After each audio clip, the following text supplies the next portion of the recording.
Hello, this is Mayank Trivedi और आज हम लोग पढ़ने वाले हैं ग्राफ थ्योरी। अब ग्राफ थ्योरी जो है वो काइनेमेटिक्स के लिए बहुत ही ज़्यादा इम्पोर्टेंट है और मैथमेटिक्स के लिए भी बहुत ज़्यादा इम्पोर्टेंट है। ठीक है, तो इसको हम लोग अभी यहाँ पे समझ लेते हैं कि फिजिक्स में कैसे ग्राफ पे काम करते हैं, वो आज हम लोग को देखना है। ठीक है, तो सबसे पहले ग्राफ हम लोग जानते हैं। जैसे हमारे पास एक ग्राफ दिया है, ये हमारे पास मान लेते हैं कि एक ग्राफ है।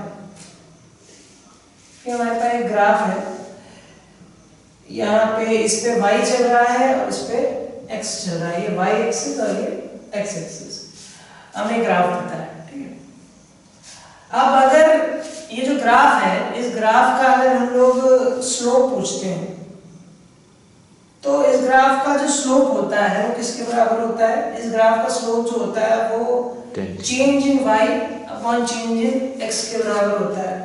ठीक है, change in y upon change in x, delta y upon delta x, या फिर अगर चेंज काफी ज्यादा छोटा है तो dy अपॉन dx। ठीक है, अगर चेंज काफी ज्यादा छोटा है तो dy अपॉन dx, और इसीलिए हम लोग कहते हैं डिफरेंशिएशन। ये बात हम लोग पहले भी कर चुके हैं। ठीक है, अब यहाँ पे स्लोप के बारे में ये जानकारी है। और अगर इस कर्व का हम क्या पूछते हैं, इस कर्व का अगर एरिया पूछते हैं, इस कर्व का एरिया पूछते हैं, एरिया ऑफ द कर्व, वो किसके बराबर होता है? वो बराबर होता है, अगर हम लोग एक इसका छोटा सा हिस्सा लें, क्या लें? इस कर्व का एक छोटा सा हिस्सा लेंगे, एक छोटा सा एलिमेंट लेंगे जिसको नाम दे देते हैं, मान लेते हैं dx। ठीक है, एक एलिमेंट ले लेते हैं dx। ठीक है, तो इसको अगर इन ऐसे ही छोटे छोटे खूब सारे एलिमेंट को अगर हम लोग जोड़ दें तो ये पूरा एक कर्व तैयार हो जाएगा। ठीक है, ऐसे ही छोटे छोटे खूब सारे एलिमेंट्स को हम लोग जोड़ दें तो ये क्या हो जाएगा? यहाँ से छोटा एलिमेंट नहीं, यहाँ से नहीं, यहाँ से नहीं, यहाँ से नहीं, और सारे एलिमेंट को जोड़ दें एक साथ तो क्या मिलेगा? हमको मिलता है पूरे कर्व का एरिया। ठीक है, पूरे कर्व का एरिया। ठीक है, तो यहाँ पे अगर एरिया अंडर कर्व होगा तो एक चीज होती है जिसे कहते हैं इंटीग्रेशन। इंटीग्रेशन का बेसिक मतलब यही होता है कि छोटे छोटे खूब सारे एलिमेंट्स का जो जोड़ा, जो एडिशन आता है, ठीक है, उसे कहते हैं इंटीग्रेशन। मतलब इन सारे एलिमेंट्स को अगर हम लोग एक साथ जोड़ दें तो ये एरिया आ जाता है, और ये जो एरिया होता है इन सारे एलिमेंट को जोड़ने के बाद वो हमें कैसे प्राप्त होता है? किसी उस कर्व का किसी एलिमेंट के लिए इंटीग्रेट अगर हम लोग उस कर्व को कर देते हैं तो हम लोगों को उस कर्व का एरिया मिल जाता है। ये इंटीग्रेशन का सिंबल होता है। ठीक है, तो इंटीग्रेशन ऑफ y dx। ठीक है, इंटीग्रेशन ऑफ y dx क्या होगा? इस कर्व का एरिया होगा। इस कर्व का एरिया मतलब इन सारे छोटे छोटे एरियाज का जो सम होगा, ठीक है, और इनटू y। ठीक है, उसे हम क्या कहेंगे? उसे हम क्या कहेंगे? उसे हम कहेंगे एरिया ऑफ द कर्व। ठीक है, तो यहाँ पे दो चीजें हम लोगों ने देखी, स्लोप देखी और एरिया ऑफ द कर्व देखी। कैसे निकलेगा एरिया ऑफ द कर्व? कैसे निकलेगा? Integration of y dx। ठीक है, चलो यहाँ पे ये हम लोगों ने समझा। उसके बाद एक चीज हम लोग देख लेते हैं कि अगर यहाँ पे किस किस तरह के हम लोगों को ग्राफ पढ़ने हैं, वो हम लोग देख लेते हैं कि किस किस तरह के हम लोग को ग्राफ पढ़ने हैं।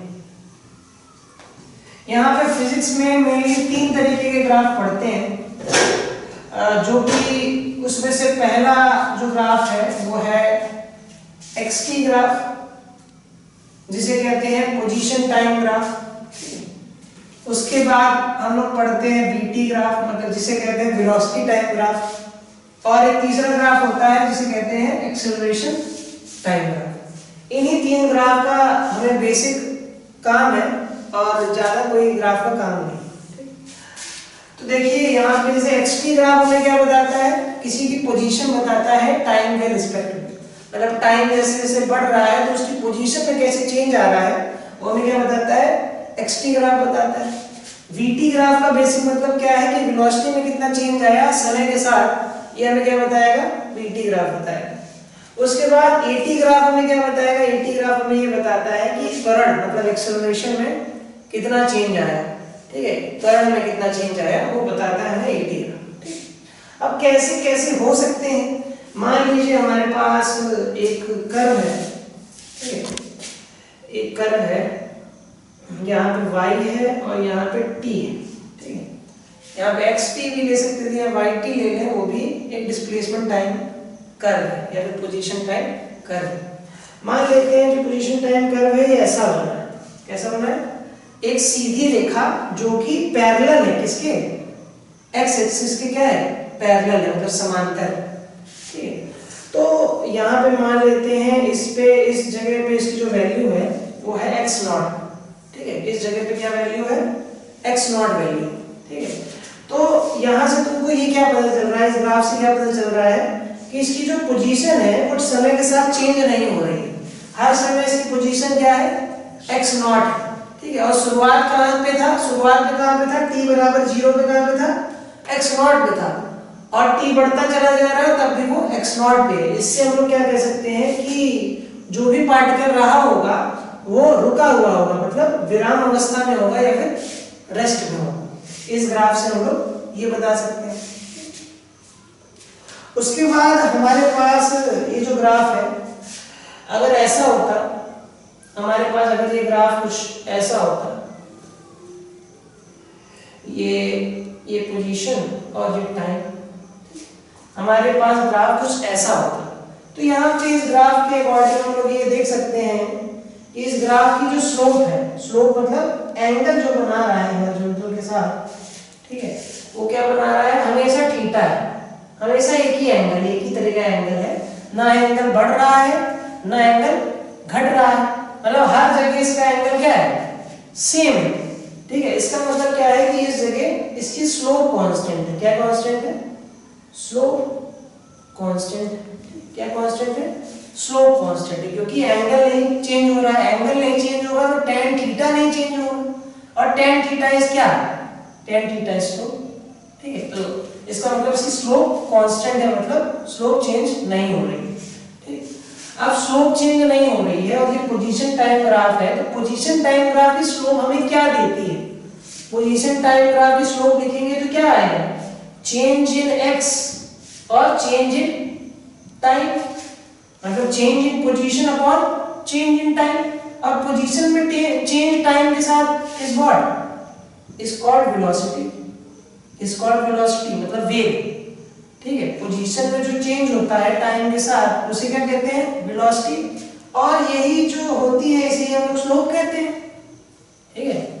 इसमें जो चेंज होता है इसके साथ वही तो स्लोप होती है, इसका मतलब पोजीशन में जो चेंज हुआ टाइम के साथ वो स्लोप है, और पोजीशन में टाइम के साथ चेंज जो होता है उसे कहते क्या है, वेलोसिटी कहते हैं। इसका मतलब इसकी स्लोप कांस्टेंट, इसका मतलब इसकी वेलोसिटी कांस्टेंट, क्योंकि इसका मतलब ही वेलोसिटी है, स्लोप का मतलब वेलोसिटी, तो वेलोसिटी कांस्टेंट। तो ऐसा ग्राफ कहीं बना होगा तो हम लोग ये कह सकते हैं कि इसकी वेलोसिटी कांस्टेंट है।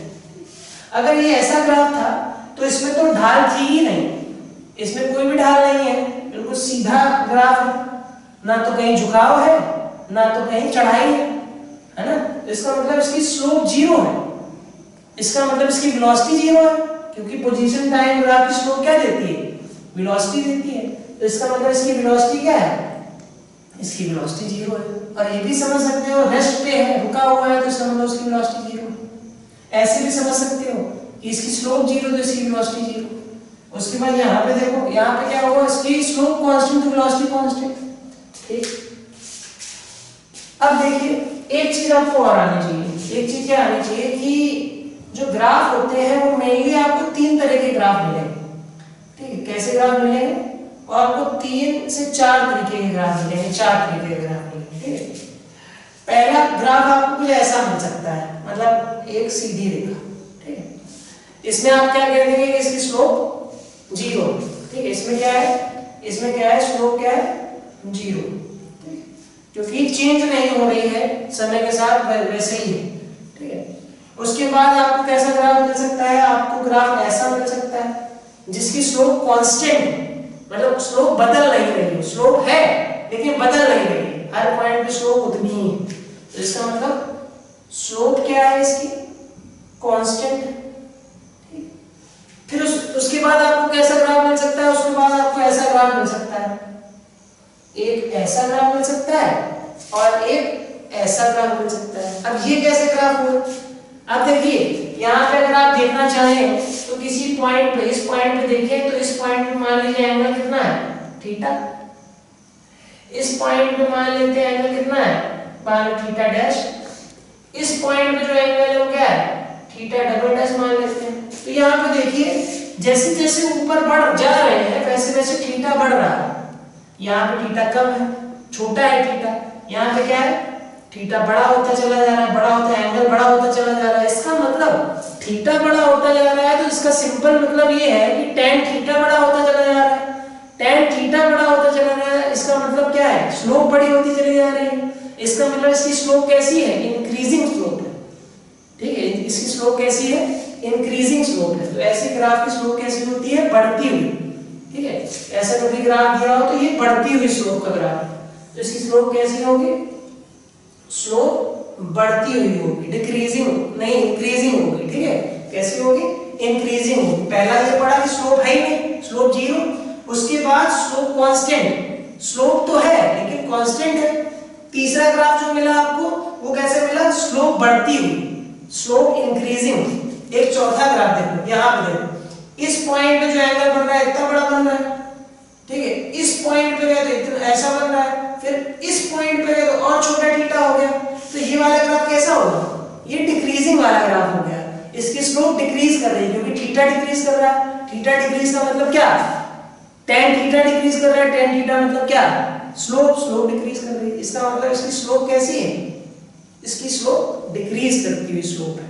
बस बेसिकली आपको जो XT, VT और AT में जो ग्राफ मिलेंगे, अगर आप ये कॉन्सेप्ट समझ जाते हैं तो आपके लिए वो ग्राफ काफी ज्यादा आसान हो जाते हैं कि आपको ये समझना होगा कौन सा ग्राफ डिक्रीजिंग है, कौन सा ग्राफ इंक्रीजिंग है, कौन से ग्राफ की स्लोप कांस्टेंट है, कौन से ग्राफ में स्लोप ही नहीं है। अगर ये आपको क्लियर है तो आप ग्राफ को अच्छे से समझ सकते हैं। रीडिंग ऑफ द ग्राफ बहुत आसानी से आप कर सकते हैं। ठीक है, चलो तो यहाँ तक आपको ये समझ में आया। चलिए थोड़ा सा आगे और बढ़ते हैं।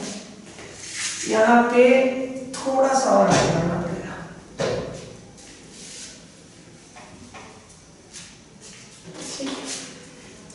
तो अभी तक हम लोगों ने क्या देखा था? यहाँ पे हम लोग दो तरह का XT ग्राफ पढ़ चुके।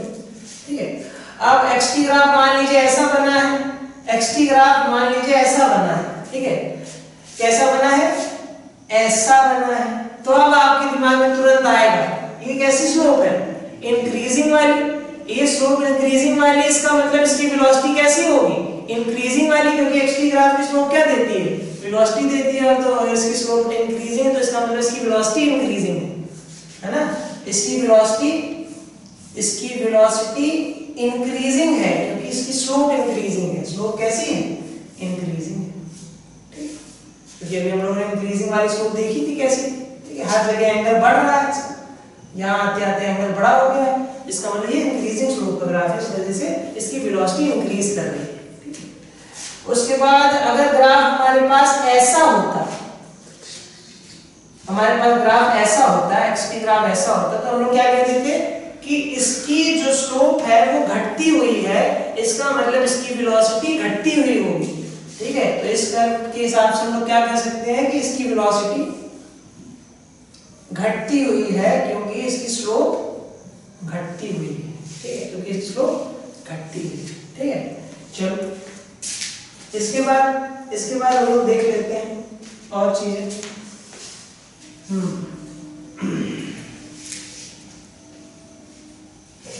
यहाँ पे हम लोगों ने XT ग्राफ के बारे में कुछ पढ़ा। तो XT ग्राफ के बारे में हम लोगों ने ये तो जान लिया कि कैसा ग्राफ होगा तो कैसी वेलोसिटी होगी उसकी। अब ये देख लेते हैं कि ग्राफ के एरिया से हम लोग क्या बता सकते हैं। जैसे हमारे पास एरिया है, एरिया से क्या क्या बता सकते हैं ग्राफ के? सबसे पहले XT ग्राफ के एरिया से, फिर उसके बाद VT ग्राफ के एरिया से, और उसके बाद फिर AT ग्राफ के एरिया से। इन तीनों के ग्राफ के एरिया से क्या बता सकते हैं ये समझ लेते हैं।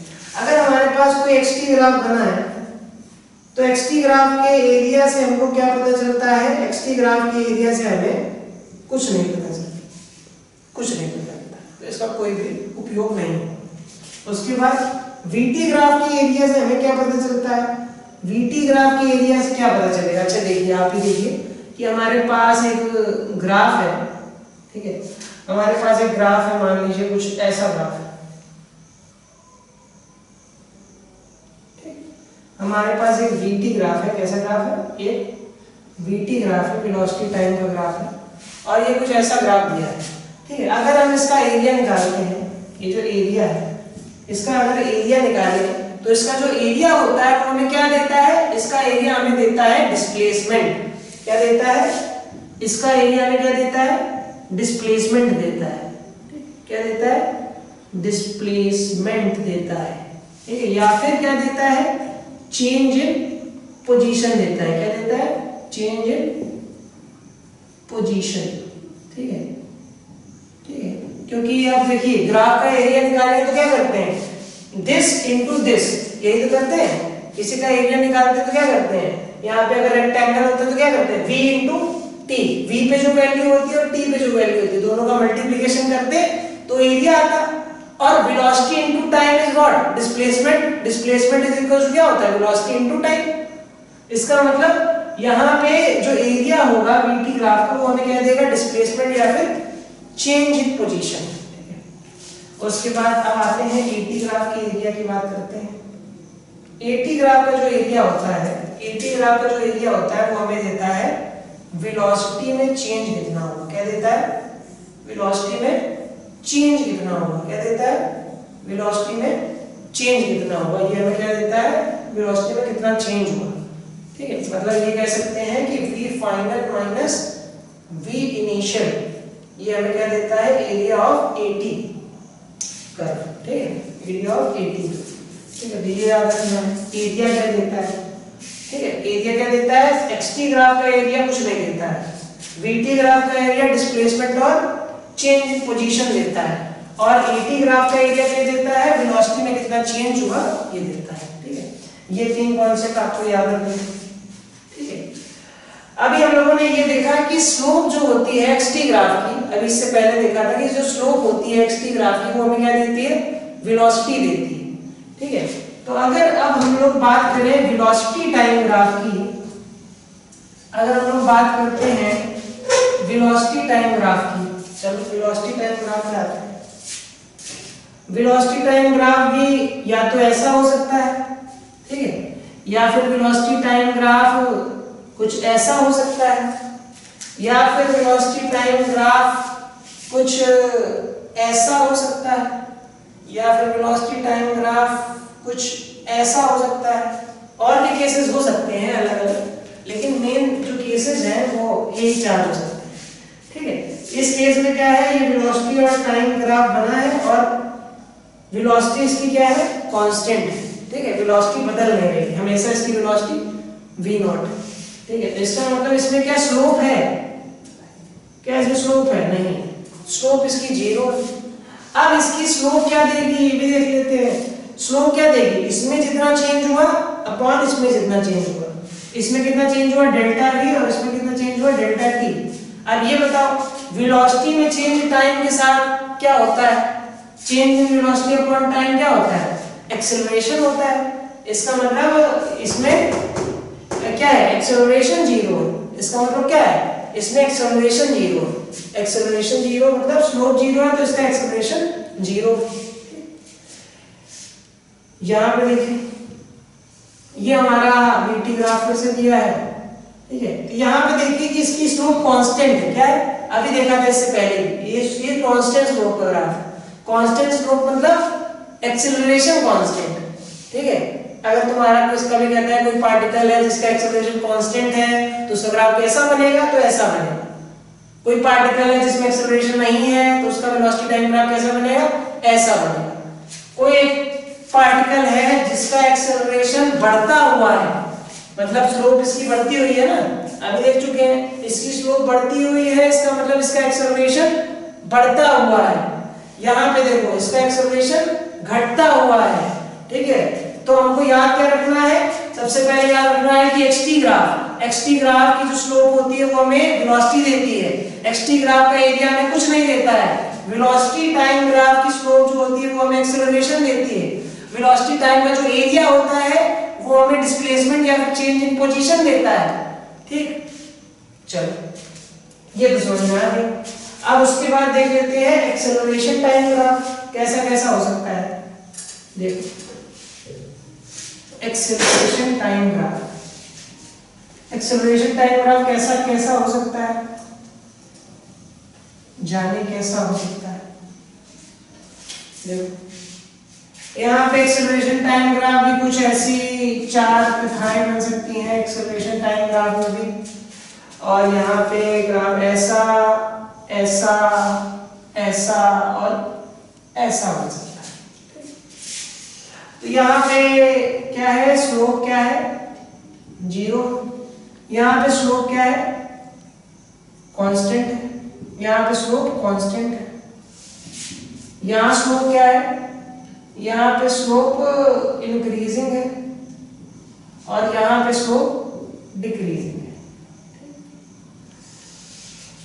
चलो यहाँ पे ये क्या है, एक्सेलरेशन और टाइम का ग्राफ। अच्छा ये बताइए स्लोप मतलब क्या, change in acceleration upon change in time, change in acceleration upon change in time. और ये क्या ऐसा कुछ होता है, क्या ऐसा कुछ होता है एक्सेलरेशन में चेंज टाइम के साथ, सुना नहीं होगा लेकिन होता है। क्या होता है, इसे कहते हैं जर्क। जर्क मतलब होता है झटका। कभी कभी अगर बाइक में जाते हैं तो उसमें एक्सेलरेटर अचानक से बढ़ाते हैं, अचानक से छोड़ते हैं, अचानक से बढ़ाते हैं, अचानक से छोड़ते हैं, तो उसमें क्या लगता है, झटका लगता है, जिसे इंग्लिश में कहते हैं जर्क। तो एक्सेलरेशन में चेंज टाइम के साथ उसे कहते हैं जर्क।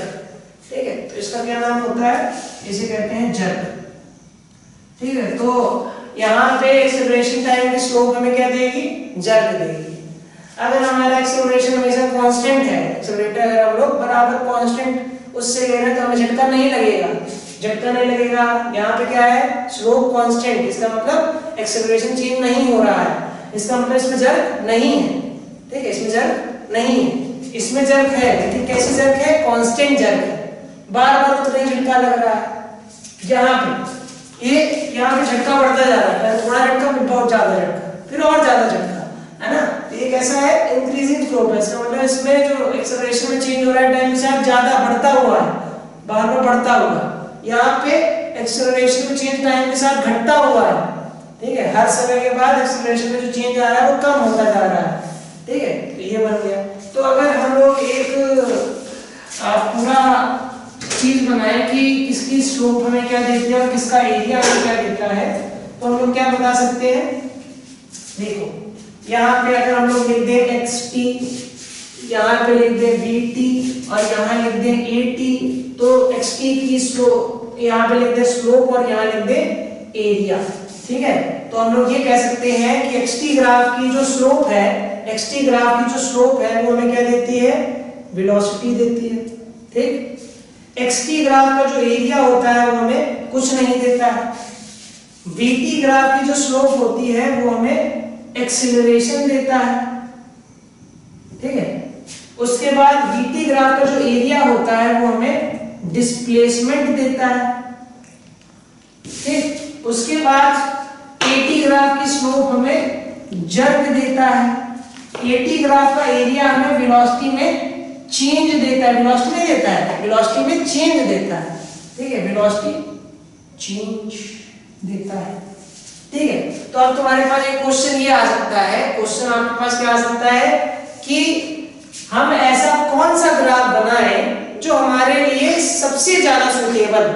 अगर आपसे एक ग्राफ बनाने को कहा जाए जो सबसे ज्यादा सूटेबल हो, मतलब जो सबसे ज्यादा अच्छा ग्राफ हो जिससे हमें सब पता चल जाए, तो हम लोग कौन सा ग्राफ बनाएंगे, तब हम बनाएंगे vt ग्राफ। देखो vt ग्राफ वेलोसिटी तो देगा ही देगा, साथ में उसका जो स्लोप होगा वो एक्सेलरेशन देगा, उसका जो एरिया होगा वो डिस्प्लेसमेंट देगा। इसका मतलब तीन ही चीजें हैं, वेलोसिटी, एक्सेलरेशन और डिस्प्लेसमेंट। यही तीन चीजें तो हमको चाहिए होती हैं काइनेमेटिक्स में।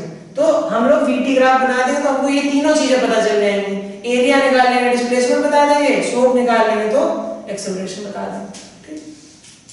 ये चीजें हैं, ये अगर आप ये याद रखें तो बहुत अच्छा होगा, ये आपके ग्राफ के क्वेश्चन को करने में बहुत आसानी हो जाएगी। अब कुछ क्वेश्चंस करते हैं जिससे हमें पता चलेगा कौन सा ग्राफ कैसा बन सकता है। ठीक है, चलो अब हेडिंग डालते हैं रीडिंग ऑफ ग्राफ्स। अब हम हेडिंग डालते हैं रीडिंग ऑफ ग्राफ्स।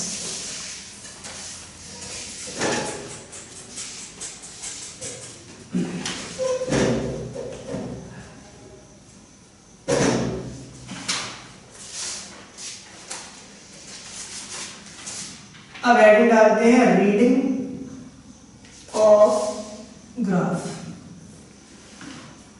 ग्राफ की रीडिंग कैसे करते हैं, ग्राफ को समझते कैसे, ग्राफ को पढ़ते कैसे, ये हम लोग तरीके से समझते हैं। ठीक है, जैसे हमारे पास एक ग्राफ बना है, ये x है और ये t है और इनिशियल पोजीशन इसकी x0 है। ठीक है, और ये मान लेते हैं ये टाइम है t1। तो अगर ये आपको एक ग्राफ दिया है तो आप इस ग्राफ से क्या कह सकते हैं, इस ग्राफ से आप कैसे कह सकते हैं कि इसकी पोजीशन कैसे बदल रही है। देखो, उसको समझने के लिए क्या करना पड़ेगा। देखो, शुरुआत में t बराबर 0 पे इसका जो डिस्प्लेसमेंट पोजीशन है वो x0 है। मान लेते हैं पार्टिकल बनाते हैं जो t बराबर 0 पे x बराबर x0 पे एक पार्टिकल। ठीक है, उसके बाद जैसे जैसे टाइम बढ़ता है वैसे वैसे वो अपनी पोजीशन को घटाता है। जैसे जैसे टाइम बढ़ता है वैसे वैसे अपनी पोजीशन को क्या करता है, घटाता है। इसका मतलब इसकी पोजीशन घट जाती है। ठीक है, इसकी पोजीशन क्या हो जाती है, x0 पे था और ये पोजीशन को घटा देता है। ठीक है, और किसी समय t1 के बाद ये 0 पे आ जाता है, x बराबर 0 पे यहाँ कहीं आ जाता है। मान लेते हैं ये क्या है, x बराबर 0। ठीक, उसके बाद ये 0 से भी फिर और नेगेटिव डिस्प्लेसमेंट की तरफ चला जाता है। ठीक है, ये क्या चला जाता है, थोड़ा सा और इधर चलता चला जाता है। ठीक है, इसका डिस्प्लेसमेंट कैसा हो जाता है, नेगेटिव हो जाता है। ठीक है, तो ये ग्राफ को ऐसे हम लोग समझ सकते हैं, इस ग्राफ को ऐसे समझ सकते हैं, इनिशियल पोजीशन x0 और इसकी ग्राफ की जो स्लोप है वो कैसी है, वो स्लोप है डिक्रीजिंग। ठीक है, ये स्लोप कैसी है, डिक्रीजिंग। तो सबसे पहले हम लोगों ने क्या देखा, ये जो ग्राफ है इसकी इनिशियल पोजीशन x0 है। ठीक है, इनिशियल पोजीशन x0 है, मतलब t बराबर 0 पे ये x0 पे। ठीक, फिर क्या हुआ, फिर ये जो स्लोप है, ये स्लोप कैसी है, इसकी स्लोप नेगेटिव है और साथ ही साथ कांस्टेंट है। स्लोप देखिए नेगेटिव कैसे है, अगर पॉजिटिव कब होती है, पॉजिटिव ऐसे होती है, और नेगेटिव कब होती है, नेगेटिव मतलब ऐसे, नीचे की तरफ है तो ये नेगेटिव और ऊपर की तरफ है तो ये पॉजिटिव। तो इसकी स्लोप कैसी है, नेगेटिव स्लोप है। कैसी स्लोप है, नेगेटिव स्लोप है और कांस्टेंट स्लोप है।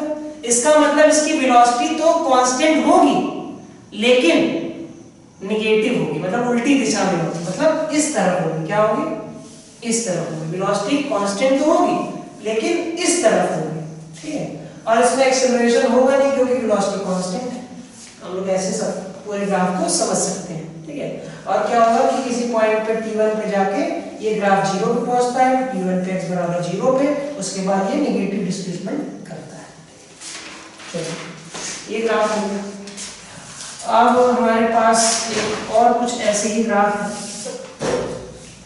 हमारे पास एक ग्राफ बना है कुछ ऐसा।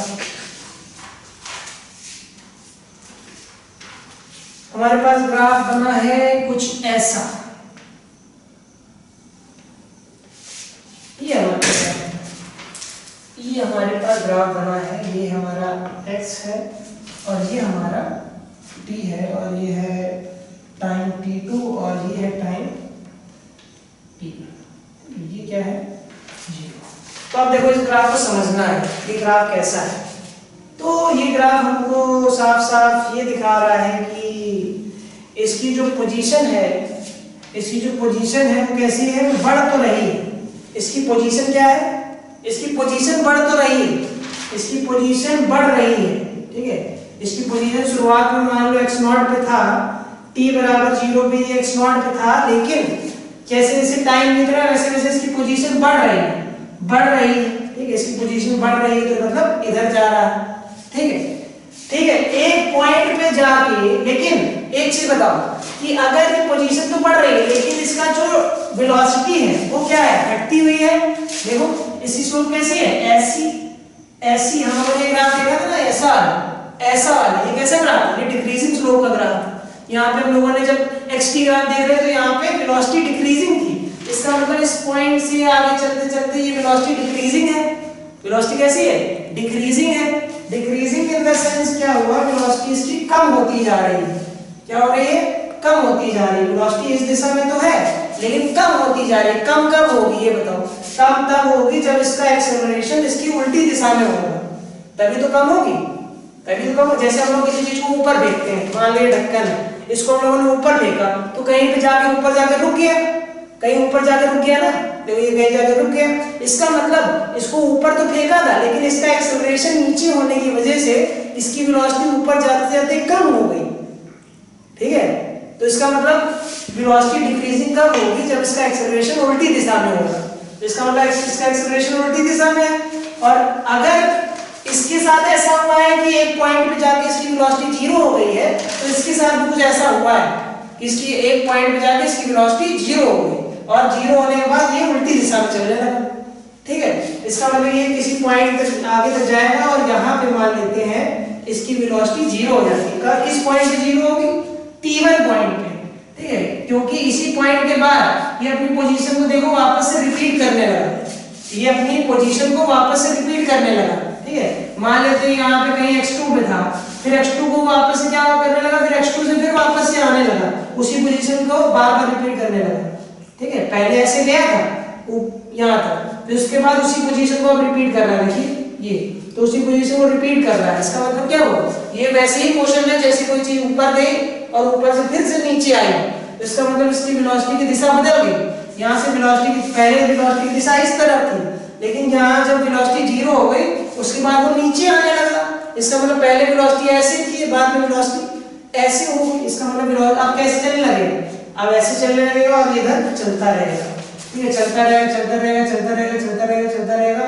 किसी t2 टाइम पे आने के बाद इसका ये अपनी पोजीशन को वापस से रिपीट करेगा।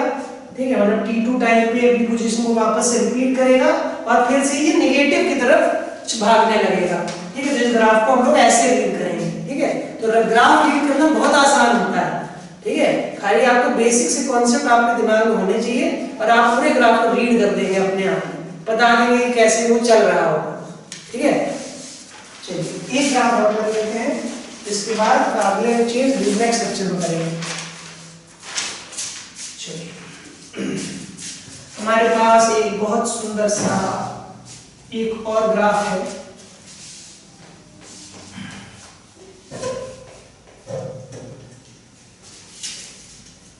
अब के बाद जो हमारे पास ग्राफ है कुछ ऐसा है। तो हमारे पास अब की बार जो ग्राफ है ये कुछ ऐसा है। हमारे पास जो ग्राफ है अब की बार पोजीशन टाइम ग्राफ ये कुछ ऐसा है। ठीक है, यहाँ पे मान लेते हैं इनिशियली वो x0 पे था, फिर t बराबर मतलब टाइम बराबर t1 सेकेंड पे ये यहाँ पे है और t2 पे ये है और t3 पे ये है, t3 ये सब है। अब हमको बताना है कि ये जो पार्टिकल है वो कैसे चल रहा होगा। तो सबसे पहले हम लोग देख लेते हैं कैसे चल रहा होगा। एक चीज बताते हैं, पहले ये x0 पे था तो इसकी वेलोसिटी घटती हुई है कि बढ़ती हुई है, घटती हुई वेलोसिटी है। इसका मतलब इसकी वेलोसिटी घटती हुई है क्योंकि इसकी स्लोप घटती हुई है कि बढ़ती हुई है, घटती हुई है। ठीक है, इसकी वेलोसिटी कैसी है, घटती हुई है। ठीक है, वेलोसिटी घटती हुई है क्या, और क्या इसका डिस्प्लेसमेंट घटता हुआ है कि बढ़ता हुआ है। ठीक है, इसका डिस्प्लेसमेंट घट रहा है, टाइम जैसे जैसे बढ़ रहा है वैसे वैसे डिस्प्लेसमेंट घट रहा है। ठीक है, डिस्प्लेसमेंट कैसा है, घटता हुआ है। ठीक है, डिस्प्लेसमेंट घटता हुआ है। इसका मतलब कोई जो पार्टिकल है वो इस तरफ चल रहा है, पार्टिकल है वो इस तरफ चल रहा है। ठीक है, पार्टिकल इस तरफ चल रहा है। ठीक है, चलता रहा इधर नहीं चला, थोड़ा सा इधर से बना लेते हैं तो साफ है, यहाँ से यहाँ से बना लेते हैं। ठीक है, ये पार्टिकल इधर चल रहा है। ठीक है, पहले कहाँ था, x नॉट पे था t बराबर 0 पे, और ये पार्टिकल इधर चल रहा है क्योंकि इसकी वेलोसिटी नेगेटिव है, डिक्रीजिंग है, ठीक है। इसकी वेलोसिटी कैसी है, इस डायरेक्शन में है, इस डायरेक्शन में है। फिर वो चलता रहा चलता रहा चलता रहा और इस पॉइंट पे पहुंच गया जहां पे x बराबर 0 था। कब पहुंचा, t बराबर t1 पे। उसके बाद इसकी वेलोसिटी और घटी और घटी और घटी, ये थोड़ा सा और इधर गया और इधर गया और इधर गया, फिर यहाँ पे जाके इसकी वेलोसिटी 0 हो गई। इसका मतलब क्या है, इसका एक्सेलरेशन इस तरफ था, क्योंकि इसके आगे जाके वेलोसिटी 0 होने का मतलब क्या है, इसका एक्सेलरेशन उल्टी दिशा में होगा, तभी ऐसा हो सकता है। इसका मतलब इस दिशा में जाके एक्सेलरेशन की वैल्यू की वजह से ये इसकी वेलोसिटी 0 हो जाती है।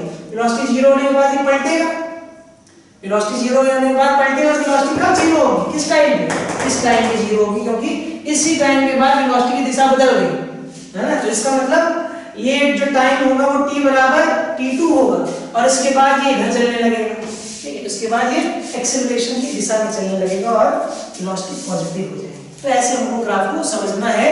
ऐसे और भी ग्राफ हम लोग पढ़ेंगे, vt ग्राफ पढ़ेंगे, at ग्राफ पढ़ेंगे और इससे रिलेटेड और क्वेश्चन करेंगे हमारे कल के लेक्चर में। Thank you so much.